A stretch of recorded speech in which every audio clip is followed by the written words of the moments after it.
Today at the White House, President Trump met with the president of Poland, the first foreign leader to visit the White House in months since the pandemic hit. President Duda faces his own re-election in just 4 days and likely welcome being seen side by side with President Trump in the Rose Garden.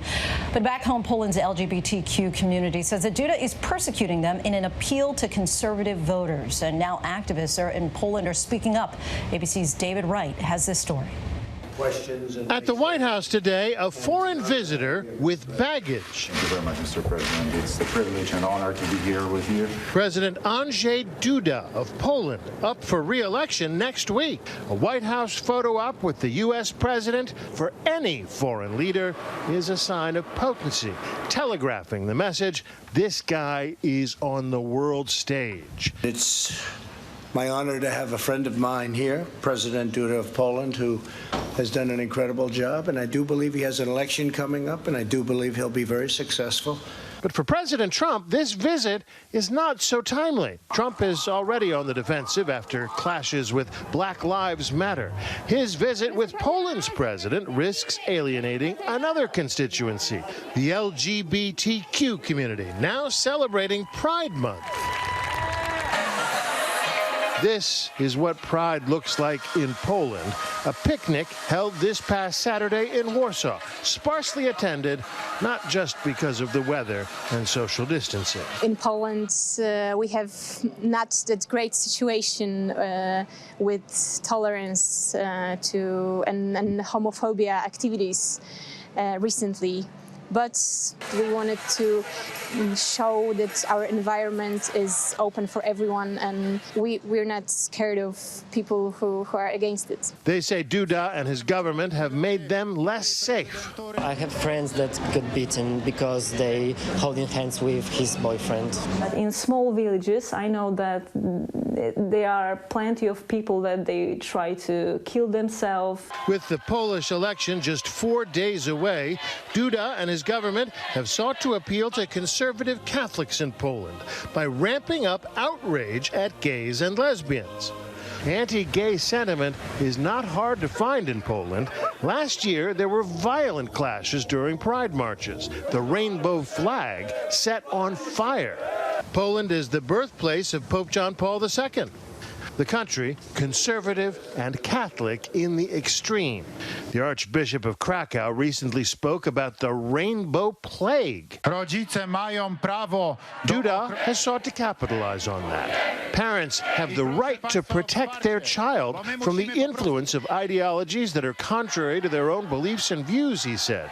Duda has gone so far as to call homosexuality an evil ideology.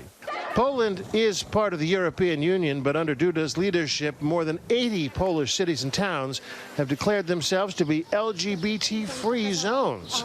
Because of these LGBT-free zones, plenty of kids, they need to hide. They can't say who they are. We don't have any proper education about being LGBT person, about sex education.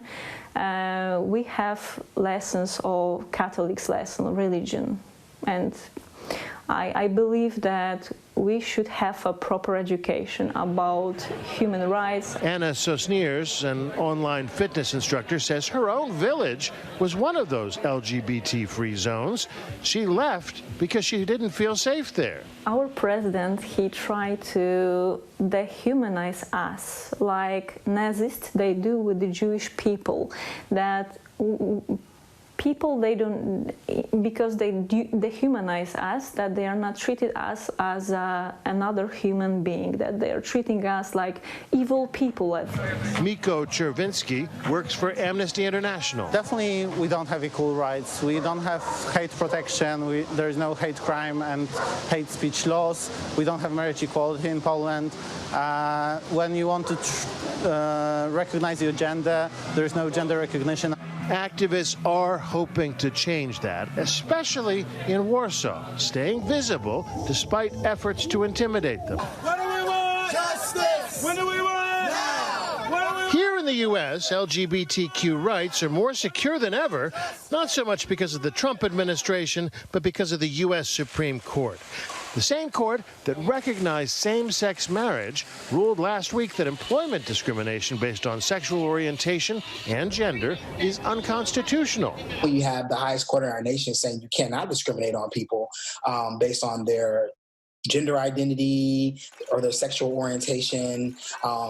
Now you're giving that safety and that hope for folks to be like, okay, like I really can dream big. But with President Duda at his side, President Trump raised none of the concerns about Poland's treatment of the LGBTQ community, instead offering this embrace.